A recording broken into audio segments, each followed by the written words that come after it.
and we have John Cawley from Boston, Hey. Jay from Temecula, California, Hey, Brian from Milwaukee, and Eric from Good Guy Productions, way up in the tundra, where it's 16 below all the time, even in the summer.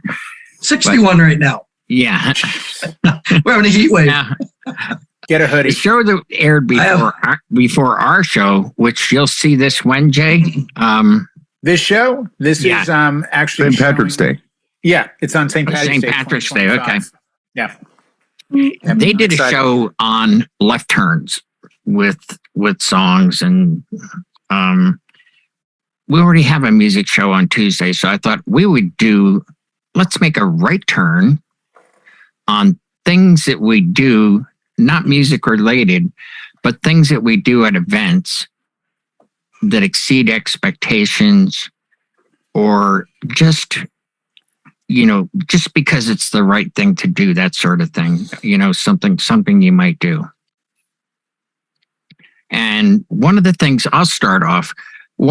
I do when someone's obviously on a budget and they were like, no, we can't afford uplights. Well, they got a sweetheart table and, they need photo ops. Does it kill me to put 3 battery powered uplights right behind them? No, it takes less than 2 minutes. So I always do that, just as an example. Who wants to go next? I'm not giving up any secrets. I'm giving nothing. I'm giving nothing until Eric goes, because Eric's going to help us all. Yeah. Oh, no, please. I want to see where Eric goes before I even open my mouth. Yeah. This is a tough one tonight. Just now, I just got dropped on me. I thought we were doing insurance questions tonight. Oh, God, please don't. That's where he gets his money, because he's collected money. That's where he's getting his money. Still on crutches another 3 weeks.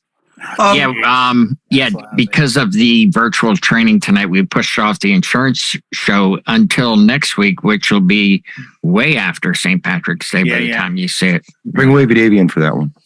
Yeah, Wavy Davy is coming for sure. Oh, excellent. Right. Yeah, Being he definitely is. Yes. Oh, yes. Third generation. Yeah, 3rd or 5th generation insurance agent. Yeah. Yeah. So, what do you guys do? We're taking a right turn here, away from music. What do you do to be a nice guy? Yeah, good guy, Eric. Good guy, Eric. All right. All right, you go, Eric. John or me? Ready? Rock, paper, scissors. Rock, paper, scissors, shoot. Rock wins. All right, you go. That means you go first. Scissors? I won, so go first. I lost, so I go first. All right, and that's the show, everybody. We want to thank you again for tuning in. Good night. No, just this past Saturday, I was doing a wedding up in New Hampshire, and it was on a lake. So we're basically set up in sand. Everything's on a lake. It's Sunset Lake. It was lovely. New Hampshire, yeah. Yeah. No, you bring your bear repellent, your Jason repellent, and everything else you need when you're doing a gig on the lake. It was a beautiful, beautiful thing. I mean, the ladies walking in heels on the sand was a little awkward. So it came time for announcing them in. I came up with the idea we're going to bring them in from the paved driveway side, and I got with the photographer, and he'd done a bunch of weddings, and they were kind of out on a pier where they did the ceremony, and then they did pictures by the trees in the sand. I says, why don't we walk them in from where it's paved? And each one had a song they wanted to come into for a few minutes. So I pre-cued them and set them to spots where there'd be some energy. There's not a long intro. And I tell the photographer, I say, as they come in, they're going to come, when they hear the song hit, they're going to walk up and they're going to do a little dance in the spot I showed him where, and I basically planted him where he needed to be. And then I get a revamped list, and they're adding Grandma. We're going to announce Grandma, and she's up there. She's in her 90s. She's seated, so I got to tell him who she is, where she is, and that put him in a place where when we announce her and play her "You Are the Sunshine of My Life" song, he can get a shot of her and still have time to get back over. So it was the coordinating, and all that was behind the scenes, and the bride and groom were none the more aware of that it was all just being handled, and you step up and try to make it easy. And 2 of the parents came into Happy, 2 of them came into another section of a song, and then when we announced the bride and groom, and they went into their first dance, and he was able to get all the pictures. And between us, we had all that stuff handled, like, the fairy lights, what do you call them? The market lights weren't on. And he says, we need these on for the pictures. So we scrambled and did that. All the behind the scenes stuff, I think, is what we really put the effort in. That it's what the client doesn't see that you did. And you can tell them about it later, but it's, they walked into lights and a photographer and they don't know what went into making the cake, and that's just some of the stuff you can do that really stands out and makes you different than I guess it's going to happen like it happens attitude, and, not get handed it and take charge and try to make it go right. I think that's what makes us different. Yeah. Quick note, John. Okay. The multiple songs thing, is that a trend on the East Coast now? Doing for sure. For a couple, if they want to walk into something, they don't want to walk into the same song, and it's just a snippet. You just set them up on the side list, set your cue points, and it's just bang. Here's so and so and so and so. Press while they're coming in. You load the next one. Here's so and so. Press. And you're not playing the whole thing. It's just enough for them to come in and do a little spin and get some pictures. Yeah. Here it was big, like maybe 5 years ago, but I think enough people have seen it where they're like, you know what, that's a little more pageantry than we want, so we'd rather not. Yeah. So we've gone full circle here. I think if you're only announcing a few, it's not bad. If you have to announce a long, all the groomsmen and ushers and bridesmaids, it can be lengthy. But this was like six groups, whip. It just went right through, and the whole thing took 10 minutes. So it was beautiful. If you get a fun group, it really does work. Yeah. And you have your hot cues, and you just, use your finger, put it on the mouse pad and pop it in and just slam it right on. Hit your hot cue at the same time. I use used to it. I use CDs. While you're talking. I use CDs. I'm a real DJ. I don't use a mouse pad. Little crayon mark on the record. Need to know. Yeah. Okay. Yeah. Okay. Go ahead, Eric. I think you had the rock. Yes. Rock, break, scissors. So in my business, we're a 50-50 split in this area. 50% word of mouth and friends and family. Not family, but family of friends. And 50% is people that are from out of town and they come up to Lake Placid, for that experience, that location experience. So with that, you get high expectations from the people from out of town because they've seen things. A lot of our clientele come from New York City, Long Island, New Jersey, and they want that wow. So with the other folks up here, a lot of times if they're friends, what I'll do is at the end of a first dance, as the song is really kind of fading out, people are clapping, I'll get on the mic and I'll say, how about a nice round of applause for the bride and groom? And I bet you we'll even applaud louder if you can dip her and give her a kiss. And so when they do that, boom, the sparks come up. I've already told the photographer, back off, on your lighting. And then we get that picture with the sparks up over the top of their head. And that's the money shot for their photo album, That's awesome. That's basically what we do is make photo ops. Yeah. Because they're years from now, they're not going to remember what the chair covers were or anything else, but they'll have that album of the pictures and, and the memories will change, but the pictures never will.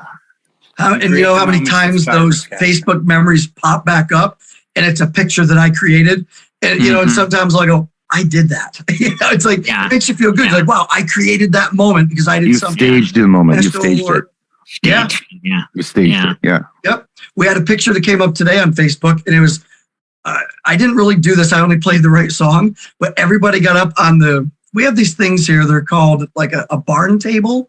They're these big, heavy wooden tables. And it's this whole brand new thing that they do, right? Instead of using your plastic tables with a tablecloth, these big wooden tables they like. And so the bride and groom and the whole wedding party got up and danced on this table. That was a year ago today. Wow. And my hashtag was, table dancing rocks. Yeah, those are the moments. Insurance show. Can't wait for the insurance show. Yeah, right. Sparklers, dancing on tables. I see what's going on in New York. Yeah. What the hell? Nothing's been on fire yet. Good thing the next show is going to be about insurance. All right. So, Brian and Jay, are you guys going to rock, paper, and scissors? Please, I'll hand it off to Mr. Red. Please. Okay, you really want to do this? Yeah. All right, let's do it.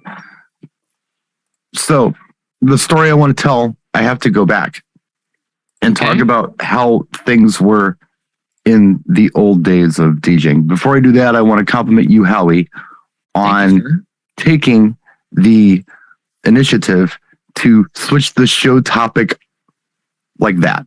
That was awesome. Yeah, I had to. And that was good. And this is something that Howie has pointed out to me quite a bit. Jay's very good at it as well. But there's something that I did this weekend that I forgot I had it in me, and I forgot that I could do it like I did it. So if I go way back in the 80s when I first started doing this, we didn't have like every song. You know, you had records, literally were records, you know. Right. Vinyl, if you will, for you kids. And we had like a 50s and 60s like stack. We had rock, we had country, top 40, and then there were like specialty songs that were like, I don't know, Christmas songs and patriotic things and polkas and such. So we didn't have every song people wanted. We really had to win them over with our personality so they treated us right. So we had to say things on the microphone to get them to like us and become like a personality. Now, a lot of times you look at that these days, anybody who's kind of left over from that school kind of looks like a party clown to me. I mean, they're not really a DJ per se. They're more of this like host or entertainer, and sometimes it does get quite cheesy. But I did it for a lot of years, and I saw a lot of people do it pretty well. And I've talked about paying attention to stand-up comedians. And I talked about the timing of it and reading the audience and things of that nature. This lands with some people when I talk about it. The DJs, some DJs just are like, what are you talking about? Are you high? Why are you talking about stand-up comedians? We're not comedians. So that's the backstory. Saturday, a lot of things were happening at this event. There was a lot of prep work. There was a lot of stuff to do that I could talk about. But what I want to talk about is the improvisational stuff that I did on the microphone. In the old days, I would say things that were kind of humorous, and I would land a group of people who would find it funny. You know, it could be, and it was usually the younger crowd because I was poking fun at the older people because I was young too. The stuff that I was doing this weekend, I was landing with everyone. And it was so cool. The reason I was doing it was because much like the old days where I had the shortcoming of not having all the songs I wanted, on Saturday, I had the shortcoming of volume restrictions. So I couldn't turn the music up very loud. And I felt like I had to do something to compensate for that because I wasn't really giving them the full experience like I'd like to. I had to turn the bass way down. The music, I mean, they were fine with it, but I knew that it could have been louder. You know, and it would have been more full and more fun, and people would have been more prone to dance if it was louder, but it had to be pretty low because the barn and the residents around it and such. I don't know how many times I did this, but it was all improvisational, and I know anything that I say that I said isn't going to be as funny as what I said in the moment. And I was reading the room when it happened. There were moments I had to talk on the mic. And so I picked up the microphone, and I don't know what came over me, but I just went for it.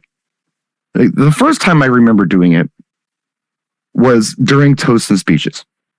They're passing the microphone around giving toasts and speeches. And this one guy took the mic and he gave this long thing, and it was good. And he sang a song, and he was actually a really good singer. Although he had a speaking mic and not a vocal mic, he still did a pretty good job. In a vocal mic, yeah. He got away with murder then. I knew that the bride and groom had an announcement to make about a memorial set that I was going to be doing before the speech, or the last thing, you know, during speech and toast. They were going to say something about a memorial set, and then I was going to play it. So it was the last thing that was supposed to happen. I had to take the microphone from this guy, and I had to walk it across the room to the bride and groom. When I took the microphone, the room went silent, like they expected me to say something. So again, this guy had this long spiel, and he sang this song, and some of the crowd was into it. Some of them were like, "Yeah, what's going on with this?" So I'm walking with the microphone. The room's dead silent. And as I'm walking, I picked it up and I said, "Yeah, sometimes you just have to take the microphone away from a guy." And everyone just died laughing. And I mean, I said it better than that. It was more deadpan than that. Yeah. And then I just handed it to the bride and groom, and they did their thing, and it was good. Another thing that I did, again, off the cuff, And this was really low volume, so I was only able to deal with small groups at once because I had small groups in there. I was playing songs for them specifically. Mm-hmm. There was a group that wanted to hear Bye Bye Bye by NSYNC. Big request. They kept coming up and asking for it. So I put it on, and they went nuts. When the song was over, it's a group. It's a very intimate group. It's maybe, 12 people. And the volume's low. I get on the microphone, and I said, you know what? That was a big request tonight. And that's a big request at a lot of my events. But look, if I were to be honest, it's not a very good song. Everyone booed me. I said, I know. I said, but look, you're young. You don't understand yet. You don't know what good music is. So let me show you. Let me play you a good song. Is that okay? And they're still kind of booing. I put on Everybody by the Backstreet Boys, and they all started laughing. Not only the small group, but everyone else there was laughing too, because they was like the rivals of NSYNC, Yes. I was doing things like that off the hat. I don't know why I thought it was appropriate, but it was incredibly appropriate. And everything that I did, I even got a text today from the client thanking me for everything that I did for them on Saturday. Yeah. And I thought that was so nice. It's a really nice message. I'm thinking about copying, pasting it, and posting it somewhere because it's very cool. But I felt really good about the event, and I brought something to it to help compensate for some things that I felt could have been, they were out of my control, but they could have been better, like volume. Mm-hmm. I did this other thing instead, and it really did enhance the experience. It made it personal. Mm-hmm. And I don't know, I was able to do that. That was making the right turn in that case. And it was a weird judgment call, but I went for it. And it worked. I don't think everybody could have pulled it off. Jay could pull it off. Lights are magic like that. Yeah. Yeah, and you can have really good nights very like good that, at this. where it flows and you get caught. It's off the cuff that's the magic, I think. You're reading the room as you're doing it, though. is. You're just not throwing it out there because that's when it fails. right. I can attempt it next week. You've got somebody there. Yeah. If I attempted it next week, it would probably fail. Yeah. No, you have to read the room and know when you can and can't do these things. And that's the skill set of a DJ that we never really talk about. Yeah. It's always about gear and music and, I can mix this song with this song and look at these speakers. We're not all right for every client. We're right for one client, but we're not, I was a member of a group called the Best DJ for You. And our motto was, there's no such thing as the best DJ, but there is the best DJ for you. Right. And the logic was, of the six of us, one of us is the best DJ for you. Right. You may not like Brian or Howie or John, but you might like Eric and vice versa and all that. And I think that still stands true. And I learned it, again, let's go back to the weekend. I had a wedding Saturday night that actually was outside. And I made it very clear to the client and the coordinator, there's a 10 o'clock noise variance in this area, and we're outside. Mm-hmm. So I need you to understand that. The reason being, I'll party with you guys, but, and the groom was like, I've talked to all the clients, I've invited them all. Only a couple are coming, but they were all cool with it. Well, I actually made it from 10 to 11 outside blasting music without the police, without any complaints. And at 11 o'clock, I'm like, folks, thank you so much. Have a great night. Have a great rest of your weekend. Good night. Boom. Lights are still on. Turn off the computer, unplug the hard drive. And the groom comes up. He goes, can you go to midnight? I'm like, seriously? He goes, I told the neighbors we were going till midnight. I'm like, okay. But, he goes, I really want to go to midnight. I'm like, great. That's $250. Okay. Yep. Okay. Like, it's what you paid earlier, but now it's just one more hour. Right. Mm-hmm. And, I've talked to DJs, and there's probably 5 that come to mind that I won't name, that off the top of my head, that are like, hey, man, you know what? Party's going great at 11. I'm scheduled to leave, and they want to go to midnight. Let's go. I'm doing it. Will you charge over? No. And my logic has always been, that's not the time to take a right turn. That's the time to understand value and worth, because you're doing such a good job that they want you to stay. If you were a chef and everyone was lined up to eat your food and you closed at 10 and they said, we can stay open until 11. Great. Pay me another hour because I'm working. Mm-hmm. Yeah. I think a lot of right turns for weddings for us as professional DJs, it comes down to understanding there's no such thing as a perfect event, and there's always problems. Something is always going to go wrong, but it's a matter of what we sometimes don't do that's the right turn. Example, 2 weeks ago, my Thursday night wedding for the bride, who was a family member from 07 and 08 weddings I did. Her cake, the coordinator was told at 4:30 when the cake was supposed to arrive, at 20 of 5, there's an emergency. We're going to be late. Well, that translates in my world to the cake has been ruined. They're going back to the office to get another cake. Yeah. So this is now 5:30, 6. The guests are eating dinner. The cake table's sitting next to the bride and groom empty. And I happen to say to the coordinator, so the schedule is toast, cake at 7, right? Well, there's no cake yet. Well, then the grandmother comes over to me and the coordinator and says, when they get here, I need to know. She's so upset. And I'm like, who told her? She's like, what do you mean? She had to know. I said, the last person that should have known about this was the bride. You wouldn't have told her? I said, I would have put on a long song or 7, and I would have driven down to the grocery store, bought a cake, right, brought it back before I ever told a bride. Yeah. Because now you've put all that stress, and she looks at me, she goes, I really wish we'd asked you. Because even the coordinator goes, well, I thought she had to know. I said, the bride needs to know the cake is messed up at the exact minute she's supposed to cut it, not a second before. Well, if you don't tell the bride, I go, you save the bride the stress. Now the bride is stressed about the cake that's not here. It's a cake. Go to Vaughn's, go to Ralph's, go to Winco, go to Publix, go to whatever your store is, and buy an effing cake and bring it back. It doesn't Walmart for the rest of the world. Writing on it. Yeah. It's just a white cake. Right, because she just lost an hour of her reception worrying. And I was so pissed at everybody. And then later in the night, the mother and grandmother came up and said, so great to see you again. We met, 15 years ago at my niece's wedding, yada, yada, yada. And we just want to tell you, I so regret not talking to you.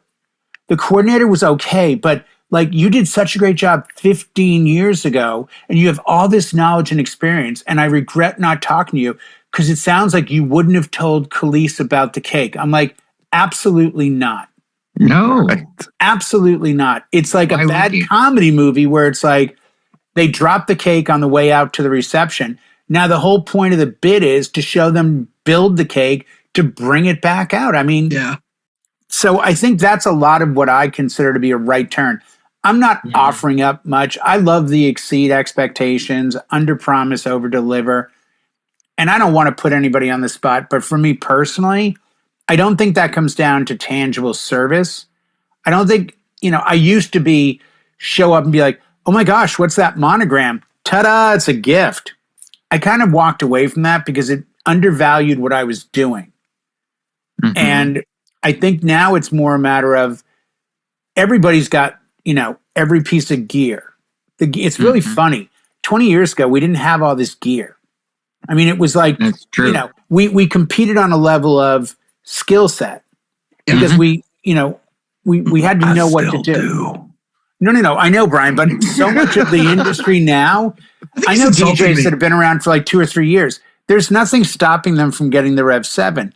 When I first went mobile, you just looked at gear as unattainable or one day or you aspire to. Now gear is undervalued because it's everybody has everything. Well, there's information out there if you want it, so you make the right choice. If you want to be cheap, you can go cheap. But if you want a premium thing, you don't have to say, boy, I'd like to build a premium thing, but I have no idea how to do it. No, all the info's out there for you now. Right, but it's weird. I mean, there are DJs you and I know who were happy users of the Newmark CDN 88, the dual CD decks. And those things were on fire at the time. Everybody had them, everyone was using them. They weren't that expensive. So it was just a different gear mentality. I mean, it was just you got what you got, you needed. There you go. There was no trussing, there was no fire, there was no flames, there was none of that crap. Now it's people are going so quick to gear. Lights from Spencer's. Right. It's they don't think outside of the box. I did my Twitch set the other night. John was there. Howie was there too. And I had a light. And it's this little tiny color key LED light. And it mimics an old Jewel or Mystic or, got the wide lens. And the best use I could find for it was to point it at the ceiling because it created like a box in my office. Yeah, Right. that was cool. I thought it was too. And really cool. I'm not patting myself in the back, but I just view things like that. I don't think. Yeah. I think that's where right turns come from. I think they come from your ability to see past the moment and understand that when you see it going this way, you can go this way. I mean, I'm not going to take an industry down, but this is by far one of the busiest years I've had in a long time. It's also the year where I've worked with a certain type of vendor who has completely and utterly ruined weddings. Hands down. I won't even say their profession, but it's one of the vendors at a wedding. And this year I've worked with some of the worst I've seen in 25 years. And I've had to do right turns at every wedding. And I've had to fight with people and say, we can't do this. You know, John was saying earlier that I liked what he said. He was talking about the things that he was doing that the client knew nothing about. Right. The way he was setting things up that the client knew nothing about. And I think that's the essence of what makes greatness in our business is when you make it look easy. That's the key. Yep. It's not. But you make it look easy. Right. Yeah. That is in prep. That is an experience. Mm-hmm. And you can't even put a dollar amount on that. So when people come to my events, you're right. People come to my events, you know, maybe and say, wow, that looks pretty easy. I could do that. Yeah, I bet you could. Yeah, we make it If that you way. only knew, right? The reason it looks easy is because I made it look easy. Yeah. And on the other hand, you know, when we make these right turns because something happened, the guests really don't know. They have no don't idea. know. They have no Nor idea. should they. And then you wind up getting a beautiful letter like you got, you know, Right. and they're none the wiser. It's like, wow, this is This client knew because they threw a lot of stuff at me last minute. And I knocked every bit of it out of the park. And I told them, and you paid for it. they did. But you know what? They tipped very generous too. They gave me a very generous tip. I was looking at this event this weekend as, you know what? I'll do it. It's going to be a wash, but I'll do it. I ended up profiting quite well. I mean, you paid for it with your body, with Your health. Oh, well, that wasn't the prep. That was actually the physical stuff I had to do there. Because the barn's on one level, the tent's on another level. They're getting married way up here. The of course. ceremony went long. It was this weekend. Yeah. So I'm running up and down these hills. Plus, the parking was on way down. And for some reason, the barn venue decided that the crippled guy needs to park in the back of the lot because that's where vendors park. So I had a longer walk. Did you show them the VIP pass? They didn't care. And that is a video for another day. But yeah. No. I was actually west of Madison. I was, Madison. Oh, yeah. I know. I was west of Madison, about a half hour. Hi, Izzy? Yeah, no, it sounds like Brian's got an ADA case. Yeah, Americans Disability Act. Oh, I definitely tell him to put a collar. Brian, put a collar on right now. Izzy, it's doing cheating in the house. Put one of those collars on now. The legal show's coming up soon. Oh, fell down the stairs. Brian, do you have a white cane? He said to get a white cane too. No, it wouldn't have been so. I can walk, but it was gravel, and I'm like, am I going to twist my ankle so I can't do this event because I got to walk all the way across this lot and then up this freaking hill and up another hill to the barn? But a lot of stuff happened this weekend. It was. I could do several videos on just this weekend alone. I'd write a letter, dude. And you know what? I could be negative about it and talk about that stuff, but I'd rather not. There's so many positive things to talk about that happened this weekend that I'd rather focus on. If you'd like to make a lawsuit for this weekend, since Brian, find out where he worked by his videos and call the ADA Act with government lawyers. You could probably pick up a couple bucks. Oh, geez. Now I get a class action thing going on. John was worried about language. Forget it. Now we're going to have government lawyers coming in. Every place has a different type of venue that they call barn venues. In California, it really does sound like, especially like we're doing it too. They're new buildings that they build. They're climate controlled and there's parking lots. And where I live, They're freaking barns. Like Yeah, they were real barns barns. 100 We're years ago. outside. The barn is the backdrop. Like I see all these videos in the Midwest where you're in the barn. No, we're outside of the barn. I did a wedding 2 weeks ago. This is how bad it was. I didn't even take a photo of the setup because people wouldn't believe. It looked like when people post worst DJ setup ever. That was I was under a flight of stairs. You're Green Acres. I had my two speakers almost next to each other. I'm like, they're going to cancel out. They're like, yeah, no, they have to stay on the gravel right here with like this high brick running around the speakers. And then the dance. Oh my God. It was the worst setup ever. But the cool part about it is, Jay, and this is what I feel like where the show is. The cool part about that is that we overcome. Oh, yeah. hurdles. Yeah. Yeah. It's not easy to do, but we Client was happy with everything. Yeah, same here. And dude, I had so much stuff to deal with. I'm trying to be nice to John for this show. Yeah. Stuff to deal with. Yeah. Multiple things. No, it sounds like you got hit. The only thing close to But I knocked it out, man. I hit every curveball that was thrown at me. it's the load in and load out. The motto I've always stood by out here is the more expensive the venue, the worse the load in. Like you go to the Ritz-Carlton in LA. Downtown it always sucks. And Yeah. there's one in Marina Del Rey, and you're like 2 miles behind it, and there's a road that goes underneath, and you hit a loading dock, and it's all done behind the scenes. They don't want those hotels and properties. They don't want you to be seen. So you're going through three. It's all magical.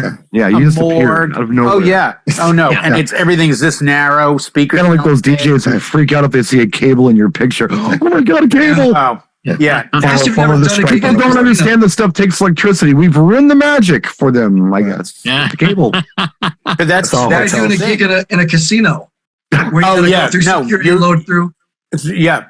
Well, even when we did the old Riv, they had you won't remember probably, but coming out of where you would register at the Riviera, you go down that first hallway towards the casino. Yeah. Like it's not a long hallway. There was a set of doors that took you down an entirely other world that went to their freight elevators that only went up to certain floors. And then you got a secondary elevator. The W in LA to get up to Drea's on the rooftop, I'm not exaggerating. There's 3 elevators. You come through the back of the property, because I've done it like 10 times. You go down a hallway, take an elevator up 1 floor. That's a different level. Then you go down another hallway to another elevator. That takes you up to the 10th floor. Then you have to take the roof elevator, which is like, a hallway down. Oh, it's astronomically difficult. The barn was fun because, as you can imagine, when someone designs a barn in 1892, they have an entrance and an exit, and it's the same door. Yeah. So when they do, they convert them into venues, they're still just the door. So when you're done, when it's over, it's like gridlock trying to get to that one opening with a vehicle there's like 17 people in the family pulling their little Subaru Outbacks, to the door to load in crap they brought. Oh, yeah. And you're sitting there thinking, and I had to walk all the way back to the parking lot to get my vehicle, so I was last in line. Oh, So I had to sit there for a while to even load out. That is so disgusting to me that they wouldn't look at the fact that not only you're the vendor, because I've had events. It's another show. It's another show. Right. But I'm saying, like, I had one recently where I parked right up against the barn, which is really just where catering was, because we were all outside. It was a wedding I did about 2 months ago. And I remember them saying, like, you're not going to stay there, are you? I'm like, well, I'm loading out, but I'm going to leave gear in the car. Where else would you like me to go? Right. Because I'm behind the scenes of everything. No one can see my car. Yeah. Like, well, normally we have you guys go back up here to the entrance, turn left or right, and park out on the street. I'm like, okay, since it's 98 degrees and my gear already fell over once, I need to move stuff around. This absolutely has to be the way it is for now. And then I'm there for like 2-3 hours, loading stuff in and out occasionally.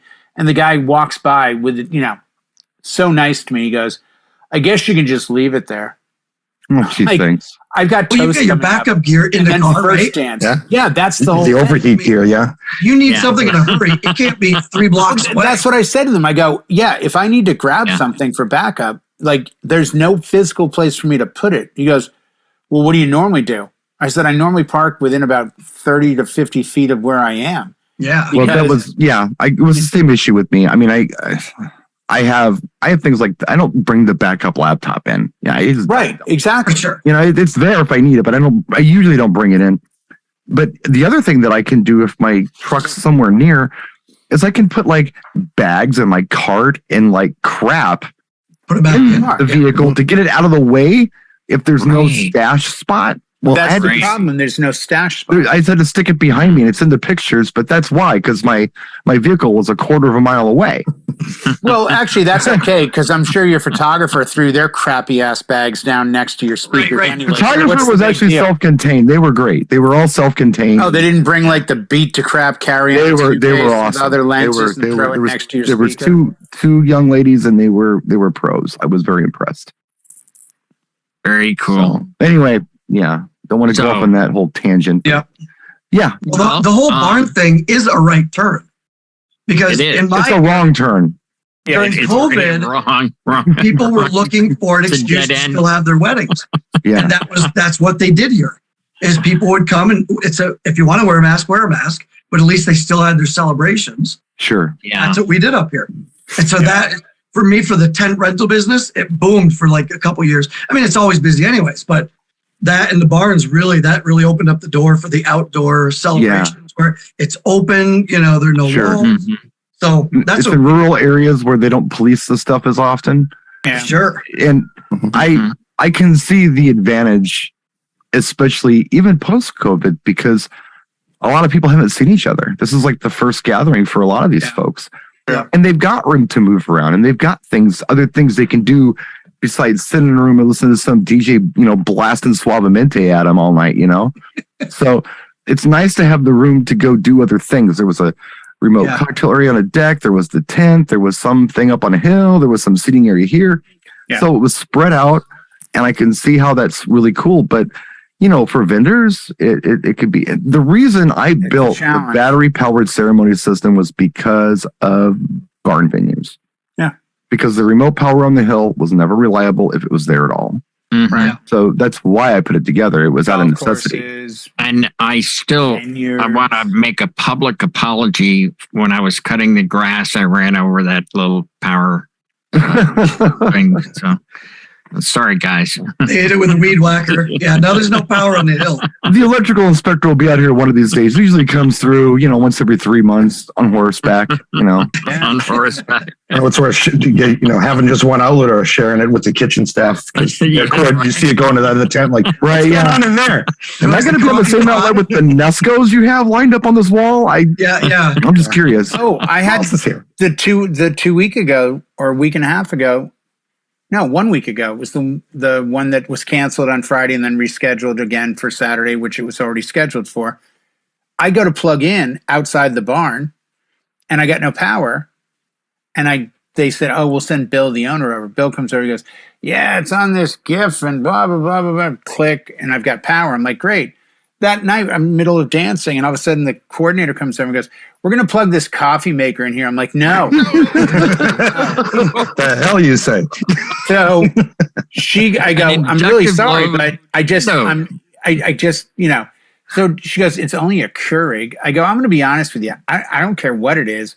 The problem is when I got here, they'd already tripped this once. Right. They don't want it to happen now and lose the speaker because they get a surge and they pop." And she just was up for the fight. She's like, "Well, it's never done that before." I go, "Yeah, but has it always been on before? I mean, you're doing it inside. Isn't there power inside?" "Well, yeah, I suppose I can plug it in there." Why don't you try that? I don't even like a phone charger plugged into my outlet. You know what? I don't want anything plugged in. Don't do anything to it. Nothing that is. So the other night they announced that, the market lights are plugged into the same circuit. I'm like, "What do you mean?" And they point up, and there's a power line coming all the way down to my outlet. I'm like, "Why am I 200 bulbs on it? 600 So I was bulbs. like, we get all done with the ceremony before cocktail started. I was like, "Hold on, everybody." Click, click, click, click.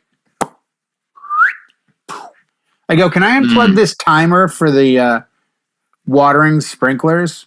"Oh, yeah, that's fine." I'm like, "You've turned them all off anyway." Let me double check. Maybe you should. You got a 10 set up out there. I'm like, "We're in your backyard. I need to make sure we're not going to get soaked and electrocuted." Yeah, it's funny how Just a people think thought. that stuff, like what you have.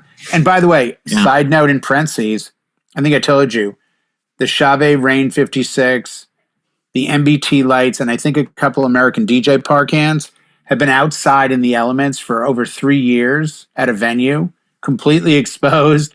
They turn them on every night and they work flawlessly. So they've gone through tornado, they've gone through hurricanes. What's that IP rating fires, for? Well, so the name Rain is appropriate. I Oh, suppose, very for that piece of appropriate. gear. Yeah. So, Thank you, Bernice. well, hey, I appreciate you guys coming on and doing this right turn with me. Yeah, we're done already. Yeah, it was a good show. It was a good show. And hey, next week we're going to have Wavy Davy on and a few other folks. And it, as always, if you have any questions, something you'd like us to cover, leave it in the comment section of the YouTube video, because I checked those. And this is where I got this particular show from. Someone said, hey, I'm a single op and this is my full-time job. I need health insurance. How do I go about getting it? So that's what next week will be about. Thank you all. Boy, I can't wait. What's his name, Howie? Let's send him a t-shirt. Yeah, we'll send him a t-shirt. It's a good idea. Good night, all.